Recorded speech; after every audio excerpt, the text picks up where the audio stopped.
শিক্ষাগুৰুসকল জনাই আছো এটা ট্ৰেন্সফাৰ সম্পৰ্কীয় গুৰুত্বপূৰ্ণ খবৰ যে অসমৰ মাননীয় শিক্ষামন্ত্ৰী মহোদয়ে আজি ফেচবুক পেজত তেওঁ এটা গুৰুত্বপূৰ্ণ কথা শ্বেয়াৰ কৰিছে যে বৰ্তমানলৈকে কিমান সংখ্যক শিক্ষাগুৰুক ট্ৰেন্সফাৰ দিয়া হৈছে লগতে আৰু এটা কথা কৈছে যে এতিয়া যি ট্ৰেন্সফাৰৰ এপ্লিকেশ্যন অৰ্থাৎ নতুনকৈ যি ট্ৰেন্সফাৰৰ এপ্লাই কৰিব সেইটো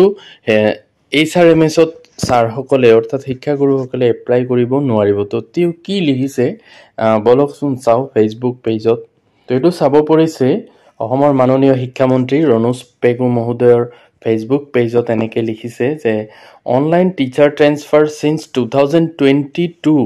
department of school education Assam has granted transfer to 35,739 teachers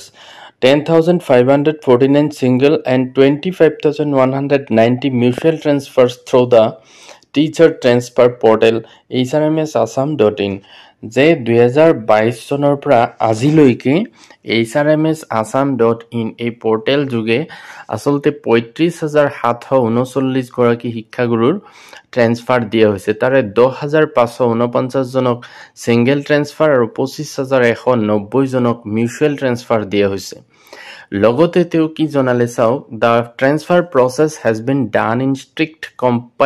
compliance with the teacher transfer act আৰু এই ট্ৰেন্সফাৰ প্ৰসেসটো সম্পূৰ্ণৰূপে টিচাৰ ট্ৰেন্সফাৰ যেটো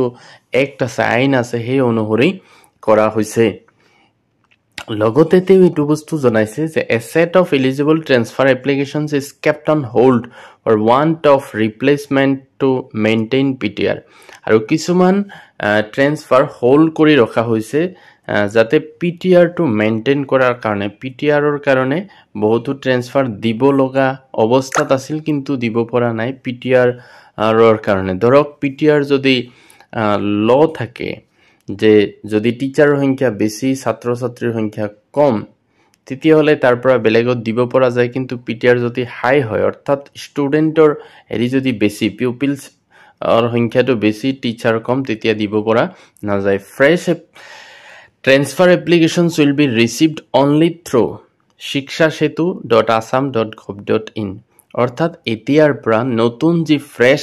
এপ্লিকেশন লব এটো hrmsassam.in এই যেটো পোৰ্টেল আছিল